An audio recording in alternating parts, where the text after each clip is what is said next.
ಶ್ರೀ ಗುರುಭ್ಯೋ ನಮಃ. ಓಂ ಸಾಯಿ ಶ್ರೀಂ ಸಾಯಿ ಜೈ ಜೈ ಸಾಯಿ ಸದ್ಗುರು ಸಾಯಿ. ಓಂ ಸಾಯಿ ಶ್ರೀಂ ಸಾಯಿ ಜೈ ಜೈ ಸಾಯಿ ಸದ್ಗುರು ಸಾಯಿ. ಹೇಮಾಡ ಪಂಥ ವಿರಚಿತ ಶ್ರೀ ಸಾಯಿ ಸಚ್ಚರಿತೆ 10ನೆಯ ಅಧ್ಯಾಯ. ಬಾಬಾರವರ ಜೀವನ, ಅವರು ಮಲಗುತ್ತಿದ್ದ ಹಲಿಗೆ, ಶಿರಡಿಯಲ್ಲಿ ಅವರು ನೆಲೆಸಿದುದು, ಉಪದೇಶಗಳು, ಅವರ ನಮ್ರತೆ, ಸುಗಮಧಾರಿ. ಯಾರು ತಮ್ಮ ಜೀವಿತವನ್ನು ಪರರ ಶ್ರೇಯಸ್ಸಿಗೆ ಮುಡಿಪಾಗಿ ಇಟ್ಟಿದ್ದಾರೋ ಅಂತಹ ಶ್ರೀ ಸಾಯಿಬಾಬಾರವರನ್ನು ನೀವು ಯಾವಾಗಲೂ ಧ್ಯಾನಿಸಿರಿ. ಅವರನ್ನು ಧ್ಯಾನಿಸುವುದರಿಂದ ಜನನ ಮರಣವೆಂಬ ಭವಸಾಗರವನ್ನು ದಾಟಬಹುದು. ಇದೊಂದೇ ಸುಲಭವಾದ ಸಾಧನೆ. ನಮ್ಮ ಮನಸ್ಸು ನೆಮ್ಮದಿಯಾಗಿರಲು ಪ್ರತಿ ಕ್ಷಣವೂ ಈ ಸಾಧನೆಯನ್ನು ಅಭ್ಯಾಸ ಮಾಡಬೇಕು. ಇತರ ದೇವತೆಗಳೆಲ್ಲ ಬರೀ ಭ್ರಮೆ. ಗುರುವೊಬ್ಬನೇ ದೇವರು. ನಾವು ನಮ್ಮ ಸದ್ಗುರುವಿನಲ್ಲಿ ಅಚಲ ನಂಬಿಕೆ ಇಟ್ಟಿದ್ದಾದರೆ ಅವರು ನಮ್ಮ ಅದೃಷ್ಟ ಒಳ್ಳೆಯದಾಗಿ ಮಾರ್ಪಡಿಸಬಹುದು. ನಿರ್ಮಲ ಚಿತ್ತದಿಂದ ಅವರ ಸೇವೆ ಮಾಡಿದ್ದಾದರೆ ಸಂಸಾರವೆಂಬ ಬಂಧನದಿಂದ ಮುಕ್ತರಾಗಬಹುದು. ನ್ಯಾಯ ಮತ್ತು ಮೀಮಾಂಸಾ ಎಂಬ ವೇದಾಂತಗಳನ್ನು ಅಭ್ಯಾಸ ಮಾಡಬೇಕಿಲ್ಲ. ನಾವು ಗುರುವನ್ನು ಅಂಬಿಗನನ್ನಾಗಿ ಮಾಡಿಕೊಂಡರೆ ನೋವು ಮತ್ತು ದುಃಖವೆಂಬ ಸಮುದ್ರವನ್ನು ಸುಗಮವಾಗಿ ದಾಟಬಹುದು. ನದಿ ಮತ್ತು ಸಮುದ್ರಗಳನ್ನು ದಾಟುವಾಗ ನಾವು ಅಂಬಿಗನನ್ನು ನಂಬಿರುವ ಹಾಗೆ ಸಂಸಾರ ಬಂಧನದ ಸಮುದ್ರವನ್ನು ದಾಟುವಾಗ ಸದ್ಗುರುವನ್ನು ನಾವು ನಂಬಲೇಬೇಕು. ಅವರು ಭಕ್ತರಿಂದ ನಿಶ್ಚಲ ಭಕ್ತಿಯನ್ನು ಅಪೇಕ್ಷಿಸುತ್ತಾರೆ.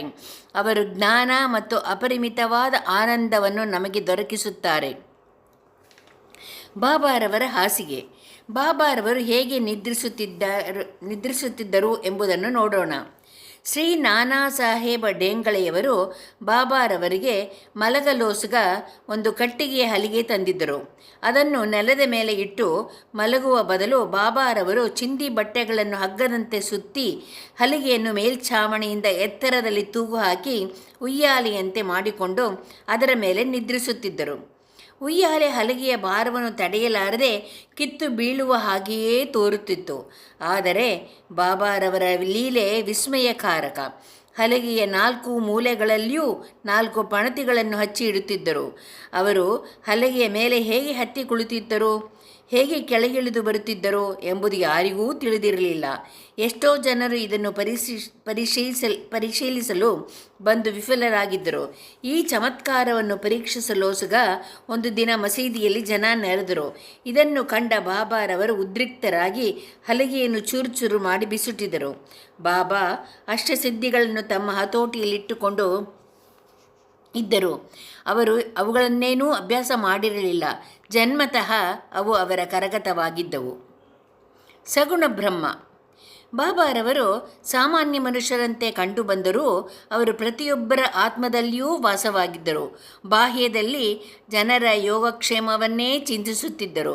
ಭಕ್ತರಿಗೋಸ್ಕರ ಬಾಹ್ಯದಲ್ಲಿ ಅವರು ಅನೇಕ ಆಸೆ ಆಕಾಂಕ್ಷೆಗಳನ್ನು ವ್ಯಕ್ತಪಡಿಸುತ್ತಿದ್ದರು. ಅಂತರಂಗದಲ್ಲಿ ಅವರು ಶಾಂತಿಯ ಪ್ರತೀಕವಾಗಿದ್ದರು. ಬಹಿರಂಗದಲ್ಲಿ ನಿರಂತರ ಕೆಲಸ ಮಾಡುವ ವಿಲಕ್ಷಣ ವ್ಯಕ್ತಿಯಂತೆ ವರ್ತಿಸುತ್ತಿದ್ದರು. ಅಂತರಂಗದಲ್ಲಿ ಅದ್ವೈತವನ್ನು ಪ್ರೀತಿಸುತ್ತಿದ್ದರು. ಬಾಹ್ಯದಲ್ಲಿ ಪ್ರಪಂಚವೆಂಬ ಬಂಧನಕ್ಕೆ ಸಿಕ್ಕಿದ್ದರು. ಕೆಲವು ಬಾರಿ ಪ್ರತಿಯೊಬ್ಬರನ್ನೂ ಪ್ರೀತಿ ಮತ್ತು ಆದರಗಳಿಂದ ಕಾಣುತ್ತಿದ್ದರು. ಕೆಲವು ವೇಳೆ ಅವರ ಮೇಲೆ ಕಲ್ಲು ಎಸೆಯುತ್ತಿದ್ದರು. ಅನೇಕ ಸಾರಿ ಕೆಲವರನ್ನು ತಬ್ಬಿಕೊಂಡು ಶಾಂತಿಮೂರ್ತರಾಗುತ್ತಿದ್ದರು. ಮತ್ತೊಮ್ಮೆ ಅವರನ್ನು ದೂಷಿಸುತ್ತಿದ್ದರು. ಯಾವಾಗಲೂ ಆತ್ಮಚಿಂತನೆಯಲ್ಲಿಯೇ ತಲ್ಲೀನರಾಗಿ ಭಕ್ತರನ್ನು ಆದರದಿಂದ ಕಾಣುತ್ತಿದ್ದರು. ಅವರು ಒಂದು ಆಸನದಲ್ಲಿ ಕುಳಿತಿರುತ್ತಿದ್ದರು. ಎಲ್ಲಿಗೂ ಪ್ರಯಾಣ ಮಾಡುತ್ತಿರಲಿಲ್ಲ. ಯಾವಾಗಲೂ ಕೈಯಲ್ಲಿ ಸಟಗ ಇಟ್ಟುಕೊಂಡಿರುತ್ತಿದ್ದರು. ಐಶ್ವರ್ಯ ಕೀರ್ತಿಗಾಗಿ ಎಂದೂ ಆಸೆ ಪಡುತ್ತಿರಲಿಲ್ಲ. ಭಿಕ್ಷೆ ಬೇಡಿ ಜೀವಿಸುತ್ತಿದ್ದರು. ಯಾವಾಗಲೂ ಅಲ್ಲಾ ಮಾಲಿಕ್, ದೇವರು ದೊಡ್ಡವನು ಎನ್ನುತ್ತಿದ್ದರು. ಅವರು ಜ್ಞಾನದ ಗಣಿಯಾಗಿದ್ದರು. ನಿಜಕ್ಕೂ ಅವರು ದತ್ತ ದೇವರು. ನಿಜವಾಗಿಯೂ ಅದೃಷ್ಟವಂತರಾದ ಕೆಲವರಿಗೆ ಮಾತ್ರ ಈ ನಿಧಿಪೆಟ್ಟಿಗೆ ದೊರಕಿತು. ಯಾರು ಅವರ ನಿಜವಾದ ವ್ಯಕ್ತಿತ್ವವನ್ನು ತಿಳಿಯಲಿಲ್ಲವೋ ಅಂಥವರು ದುರದೃಷ್ಟಶಾಲಿಗಳೇ ಸರಿ.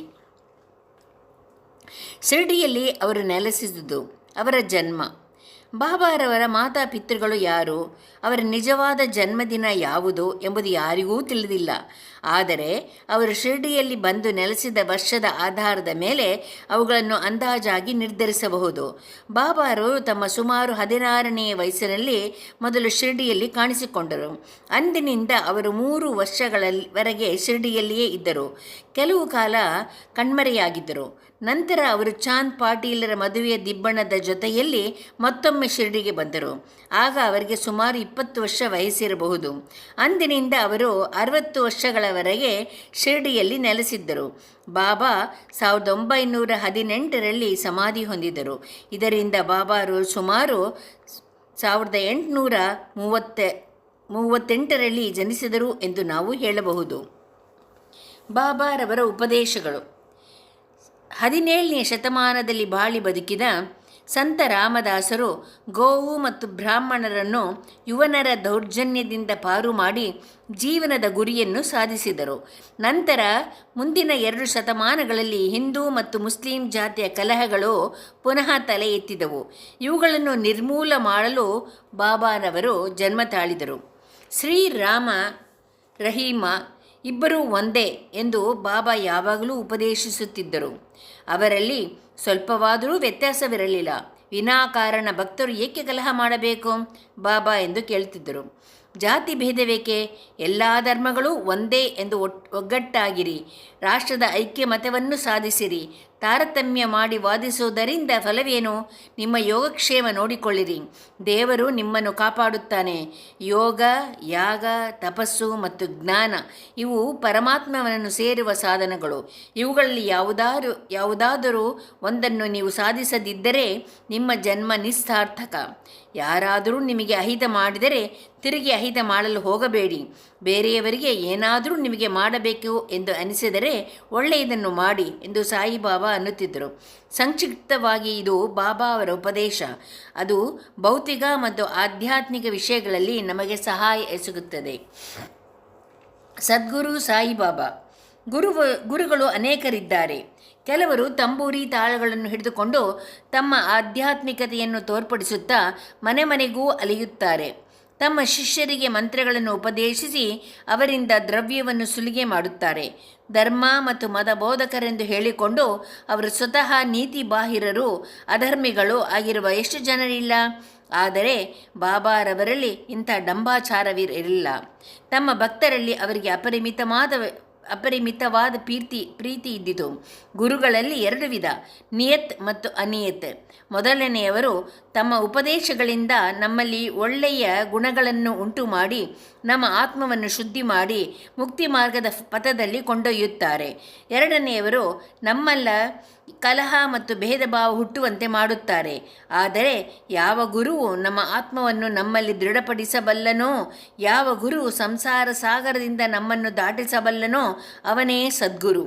ಸಾಯಿಬಾಬಾ ಇಂತಹ ಸದ್ಗುರುಗಳು ಆಗಿದ್ದರು. ಅವರ ಯೋಗ್ಯತೆ ವರ್ಣನಾತೀತವಾದುದು. ಯಾರಾದರೂ ಅವರ ದರ್ಶನ ಪಡೆಯಲು ಹೋದಾಗ ಅವರು ಸ್ವತಃ ಕೇಳದೆಯೇ ಇದ್ದರೂ ಅವರ ಹಿಂದಿನ ಜನ್ಮದ ಮತ್ತು ಮುಂದಿನ ಆಗುಹೋಗುಗಳನ್ನು ಎಲ್ಲವನ್ನೂ ಹೇಳುತ್ತಿದ್ದರು. ಸಮಸ್ತ ಜೀವರಾಶಿಗಳಲ್ಲಿಯೂ ಅವರ ದೈವತ್ವವನ್ನು ಕಂಡಿದ್ದರು. ಸ್ನೇಹಿತನಾಗಲಿ ಶತ್ರುವಾಗಲಿ ಅವರಿಗಿಬ್ಬರೂ ಒಂದೇ. ದುಷ್ಕರ್ಮಿಗಳಲ್ಲಿಯೂ ಅವರು ಪ್ರೀತಿ ತೋರಿಸುತ್ತಿದ್ದರು. ಯಾವುದೂ ಅನುಮಾನಕ್ಕೆ ಅವರಲ್ಲಿ ಆಸ್ಪದವಿರಲಿಲ್ಲ. ದೈಹಿಕವಾಗಿ ಅವರು ವರ್ತಿಸಿದರೂ ಅವರಿಗೆ ನಿಜವಾಗಿಯೂ ದೇಹದ ಸಂಬಂಧ ಇರಲಿಲ್ಲ. ಶ್ರೀ ಸಾಯಿಬಾಬಾ ಅವರನ್ನು ದೇವರೆಂದು ಪೂಜಿಸಿದ ಜನಕೋಟಿಯೇ ಧನ್ಯ. ಊಟ ಮಾಡುವಾಗಲೂ, ಪಾನೀಯ ಸೇವಿಸುವಾಗಲೂ, ಕೆಲಸದಲ್ಲಿ ನಿರತರಾಗಿ ಇರುವಾಗಲೂ ಅನವರ್ತವೂ ಸಾಯಿಬಾಬಾ ಅವರನ್ನು ಸ್ಮರಿಸಿ ಅವರ ಲೀಲೆಗಳನ್ನು ಹಾಡುತ್ತಿದ್ದರು. ಶಿರ್ಡಿಯ ಮಹಿಳೆಯರಿಗೆ ಬಾಬಾರವರೆಂದರೆ ಅನಂತ ಪ್ರೀತಿ. ಬಾಬಾರವರ ಮೇಲೆ ಹಾಡುವುದನ್ನು ರಚಿಸಿ ಅವರು ಇಂಪಾಗಿ ಹಾಡುತ್ತಿದ್ದರು. ಹಾಡುಗಳು ಹೊರಹೊಮ್ಮುವುದು ಬುದ್ಧಿಯಿಂದಲ್ಲ, ಪ್ರೀತಿಯಿಂದ. ನೈಜವಾದ ಹಾಡು ಪ್ರೇಮದ ಪ್ರತೀಕ. ಈ ಜಾನಪದ ಹಾಡುಗಳನ್ನು ಸಂಗ್ರಹಿಸಿ ಸಾಯಿಲೀಲಾ ಮಾಸಿಕದಲ್ಲಿ ಅಥವಾ ಒಂದು ಪುಸ್ತಕ ರೂಪದಲ್ಲಿ ಪ್ರಕಟಿಸಬಹುದು. ಬಾಬಾರವರ ನಮ್ರತೆ. ದೇವರಿಗೆ ಷಡ್ಗುಣಗಳು ಇದೆ ಎಂದು ಹೇಳಲಾಗಿದೆ. ಅವು ಯಾವುವೆಂದರೆ ಕೀರ್ತಿ, ಐಶ್ವರ್ಯ, ವಿರಕ್ತಿ, ಜ್ಞಾನ, ವೈಭವ ಮತ್ತು ಉದಾರತೆ. ಬಾಬಾರವರಲ್ಲಿ ಈ ಗುಣಗಳೆಲ್ಲವೂ ಇದ್ದವು.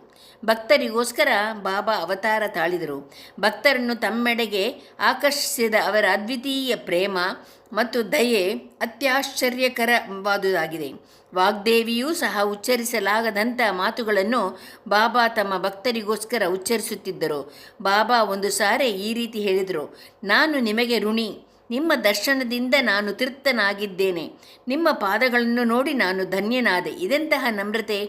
ಇದನ್ನು ಪ್ರಕಟಿಸುವುದರಿಂದ ಬಾಬಾರವರಿಗೆ ಅವಮಾನ ಮಾಡಿದಂತೆ ಎಂದು ಕೆಲವರು ಯೋಚಿಸಿದರೆ ನಾವು ಅವರ ಕ್ಷಮೆ ಕೇಳುತ್ತೇವೆ ಮತ್ತು ಪ್ರಾಯಶ್ಚಿತ ರೂಪವಾಗಿ ಅವರ ನಾಮವನ್ನು ಹಾಡುತ್ತೇವೆ.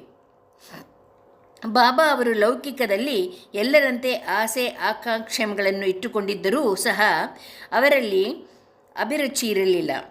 ಆಹಾರವನ್ನು ಸೇವಿಸುತ್ತಿದ್ದರೂ ಸಹ ರುಚಿಯ ಕಡೆಗೆ ಗಮನವಿರಲಿಲ್ಲ. ನೋಡುತ್ತಿದ್ದರೂ ಸಹ ನೋಡಿದ ವಸ್ತುಗಳಲ್ಲಿ ಯಾವ ವಿಧವಾದ ಮೋಹ ತೋರಿಸುತ್ತಿರಲಿಲ್ಲ.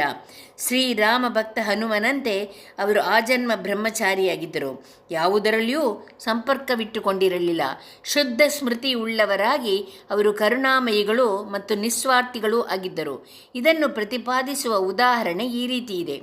ನಾನಾವಲ್ಲಿ. ಶಿರ್ಡಿಯಲ್ಲಿ ಒಬ್ಬ ವಿಲಕ್ಷಣ ವ್ಯಕ್ತಿಯಾದ ನಾನಾವಲ್ಲಿ ಎಂಬ ಫಕೀರನು ಇದ್ದನು. ಅವನು ಬಾಬಾರವರ ಚಲನವಲನಗಳನ್ನೇ ವೀಕ್ಷಿಸುತ್ತಿದ್ದನು.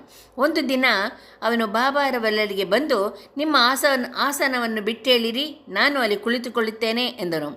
ಬಾಬಾರವರು ಕೂಡಲೇ ಎದ್ದು ಆಸನ ಬಿಟ್ಟುಕೊಟ್ಟರು. ನಾನಾವಲ್ಲಿ ಅಲ್ಲಿ ಸ್ವಲ್ಪ ಕಾಲ ಕುಳಿತುಕೊಂಡು ನಂತರ ಎದ್ದು ಬಂದು ಪುನಃ ಬಾಬಾರವರಿಗೆ ಆಸನ ಬಿಟ್ಟುಕೊಟ್ಟರು. ಬಾಬಾರವರು ಆಸನದಲ್ಲಿ ಕುಳಿತುಕೊಂಡ ನಂತರ ನಾನಾವಲ್ಲಿ ಮತ್ತೆ ಅವರ ಪಾದಕ್ಕೆ ಎರಗಿ ನಮಸ್ಕರಿಸಿ ಹೊರಟು ಹೋದನು. ಇದರಿಂದ ಬಾಬಾರವರಿಗೆ ಸ್ವಲ್ಪವೂ ಅಸಮಾಧಾನವಾಗಲಿಲ್ಲ. ನಂತರ ನಾನಾವಲ್ಲಿ ಬಾಬಾರವರ ಪರಮ ಭಕ್ತನಾಗಿ ಬಾಬಾರವರು ಮಹಾ ಸಮಾಧಿ ಹೊಂದಿದ ಸ್ವಲ್ಪ ದಿನಗಳಲ್ಲಿಯೇ ಪರಲೋಕ ಯಾತ್ರೆ ಬೆಳೆಸಿದನು. ಸುಗಮವಾದ ದಾರಿ.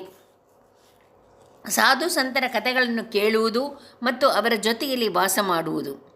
ಬಾಬಾರವರು ಲೌಕಿಕದಲ್ಲಿ ಸಾಮಾನ್ಯ ಮನುಷ್ಯರಂತೆ ವರ್ತಿಸುತ್ತಿದ್ದರು. ಅವರ ನಡೆನುಡಿಗಳಲ್ಲಿ ಒಂದು ವಿಶೇಷತೆ ಇತ್ತು. ಇದರಿಂದ ಅಪರೂಪವಾದ ಪ್ರತಿಭೆ ಕಂಡುಬರುತ್ತಿತ್ತು. ಅವರು ಮಾಡಿದೆಲ್ಲವೂ ಭಕ್ತರ ಹಿತಕ್ಕಾಗಿಯೇ. ಅವರು ತಮ್ಮ ಭಕ್ತರಿಗೆ ಯಾವುದೊಂದು ಯೋಗಾಸನವನ್ನಾಗಲಿ ಧಾರ್ಮಿಕ ರೀತಿಯನ್ನಾಗಲಿ ಹೇಳಿಕೊಡಲಿಲ್ಲ. ಮಂತ್ರೋಪದೇಶ ಮಾಡುತ್ತಿರಲಿಲ್ಲ. ಅಹಂಭಾವವನ್ನು ತ್ಯಜಿಸಿ ಯಾವಾಗಲೂ ಸಾಯಿ ಸಾಯಿ ಎಂದು ಉಚ್ಚರಿಸಿರಿ ಎಂದು ಮಾತ್ರ ಹೇಳುತ್ತಿದ್ದರು. ಇದರಂತೆ ನೀವು ನಡೆದರೆ ನಿಮ್ಮ ತೊಂದರೆಗಳೆಲ್ಲವೂ ನಿವಾರಣೆಯಾಗುತ್ತದೆ. ಅಗ್ನಿಕುಂಡದ ಮುಂದೆ ಕುಳಿತು ಯಾಗ ಮಾಡುವುದು ಬ್ರಾಹ್ಮಣನಿಗೆ ಮಾತ್ರ ಸಾಧ್ಯ. ಅದು ಬೇರೆ ವರ್ಗದವರಿಗೆ ಸಾಧ್ಯವಿಲ್ಲ. ಯೋಚನೆ ಮಾಡುವುದೊಂದೇ ಮನಸ್ಸಿನ ಕೆಲಸ. ಯೋಚಿಸದೆ ಮನಸ್ಸು ಒಂದು ಕ್ಷಣವಾದರೂ ಇರಲಾರದು. ಆದರೆ ಅದಕ್ಕೆ ಇಂದ್ರಿಯ ವಸ್ತುವನ್ನು ಕೊಟ್ಟರೆ ಅದನ್ನೇ ಕುರಿತು ಚಿಂತಿಸುತ್ತದೆ. ಗುರುವನ್ನು ಕೊಟ್ಟರೆ ಅವನನ್ನೇ ಕುರಿತು ಚಿಂತಿಸುತ್ತದೆ. ನೀವು ಬಾಬಾರವರ ಗುಣ ಮತ್ತು ಪ್ರತಿಭೆಯನ್ನು ಕೇಳಿರುವಿರಿ. ಅದನ್ನು ಪ್ರತಿದಿನವೂ ಕೇಳಿರಿ. ಇದೇ ನೀವು ಬಾಬಾರವರಿಗೆ ಸಲ್ಲಿಸಬಹುದಾದ ನೈಸರ್ಗಿಕ ಪೂಜೆ. ಸಂತರ ಕಥೆಗಳನ್ನು ಕೇಳುವುದು ಈ ಹಿಂದೆ ಹೇಳಿದ ಸಾಧನಗಳಷ್ಟು ಕಷ್ಟವಲ್ಲ. ಅದು ನಿಮ್ಮನ್ನು ಸಂಸಾರ ಬಂಧನದಿಂದ ಹೆದರಿಕೆಯಿಂದ ತಪ್ಪಿಸಿ ಧಾರ್ಮಿಕ ಪಥದೆಡೆಗೆ ಸಾಗಿಸುತ್ತದೆ. ಆದುದರಿಂದ ಅಂಥ ಕಥೆಗಳನ್ನು ಕೇಳಿರಿ ಮತ್ತು ಮನಸ್ಸಿನಲ್ಲಿ ಗ್ರಹಿಸಿಕೊಳ್ಳಿರಿ. ಇದನ್ನು ಮಾಡಿದರೆ ಎಲ್ಲ ವರ್ಗದವರು ಪರಿಶುದ್ಧರಾಗಬಹುದು. ನೀವು ಎಲ್ಲಿಯೇ ಇರಿ, ಯಾವುದೇ ಕೆಲಸ ಮಾಡುತ್ತೀರಿ, ನಿಮ್ಮ ಮನಸ್ಸನ್ನು ಶ್ರೀ ಸಾಯಿರವರಲ್ಲಿ ಇಡಿ. ಅವರು ಖಂಡಿತವಾಗಿಯೂ ನಿಮ್ಮನ್ನು ಆಶೀರ್ವದಿಸುವರು. ಇದೇ ಬಾಬಾ ಅವರನ್ನು ಅರಿಯಲು ಸುಲಭವಾದ ಸಾಧನ.